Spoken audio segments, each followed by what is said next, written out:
এক নজরে বিশ্বের কিছু আলোচিত সংবাদ। ইসরায়েল ও ইরানের পাল্টাপাল্টি হামলা দেখে রাশিয়া, চীন ও পাকিস্তান প্রকাশ্যে কথা বললেও অনেকটাই আড়ালে ছিলেন উত্তর কোরিয়ার প্রেসিডেন্ট কিম জং উন। তবে তিনি আড়াল থেকে হঠাৎই প্রকাশ্যে এসে ইসরায়েল ও যুক্তরাষ্ট্রকে দিল কঠিন হুঁশিয়ারি। হুঁশিয়ারিতেই থেমে যায়নি, তিনি ছুড়ল 10টারও বেশি মিসাইল ইসরায়েলের দিকে। এজন্য শান্ত মস্তিষ্কের ভয়ঙ্কর এক খেলোয়াড়।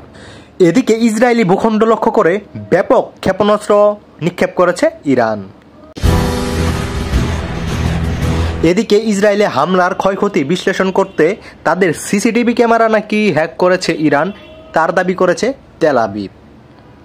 তাদের দাবি ঘরে ঘরে থাকা সিসিটিভি ক্যামেরা ইরান হ্যাক করে পরবর্তী হামলা চালাচ্ছে তেহরান। এক নজরে দেখে নেন বিশ্বের আলোচিত কিছু সংবাদ। এবং কি আপনি যদি আমাদের এই চ্যানেলে নতুন দর্শক হয়ে থাকেন, অবশ্যই আমাদের এই চ্যানেলটি সাবস্ক্রাইব করে আমাদের সাথেই থাকবেন।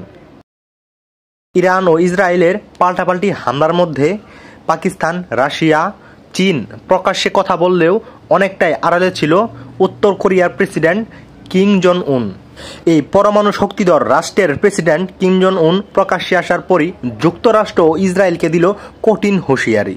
হুঁশিয়ারিতেই থেমে যায়নি, তিনি আর কোনো কথা না বলেই চালালো ব্যাপক মিসাইল ইসরায়েলের উপর। ইরানের পাল্টা হামলায় এমনিতে বিধ্বস্ত ইসরায়েল, তার মধ্যেই আরও হামলা চালালো উত্তর কোরিয়া। এমন আচরণ দেখে হতভম্ব পুরো বিশ্ব। তাহলে কি যুদ্ধের নতুন সূচনা? এদিকে ইসরায়েলকে পূর্ণ সমর্থন করেছে ট্রাম্প। ট্রাম্প সরাসরি যুদ্ধ না করলেও পিছন থেকে ঠিকই কলকাঠি নাড়ছে। তবে এই ট্রাম্পকেই কি হুঁশিয়ারি দেওয়ার জন্য মিসাইল ছুড়ল উত্তর কোরিয়া? এদিকে ইরান ও ইসরায়েলের মধ্যে পাল্টা হামলার ভেতরে ইসরায়েলের পক্ষ নিয়েছে যুক্তরাষ্ট্র, ফ্রান্স, ব্রিটেন, ইন্ডিয়া। এদিকে ইসরায়েলি ভূখণ্ড লক্ষ্য করে ব্যাপক ক্ষেপণাস্ত্র নিক্ষেপ করেছে ইরান। এদিকে সংঘাতের নবম দিনেও ইসরায়েল ইরানের বিভিন্ন স্থানে হামলা চালিয়ে যাচ্ছে।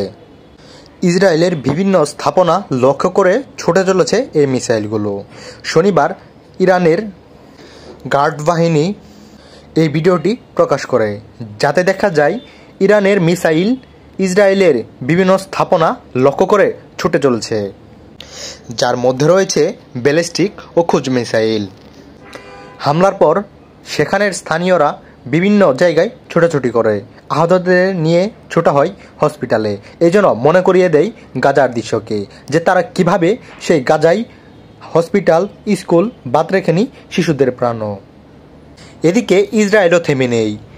শনিবার রাতে হামলা চালায় ইরানের কুম শহরে।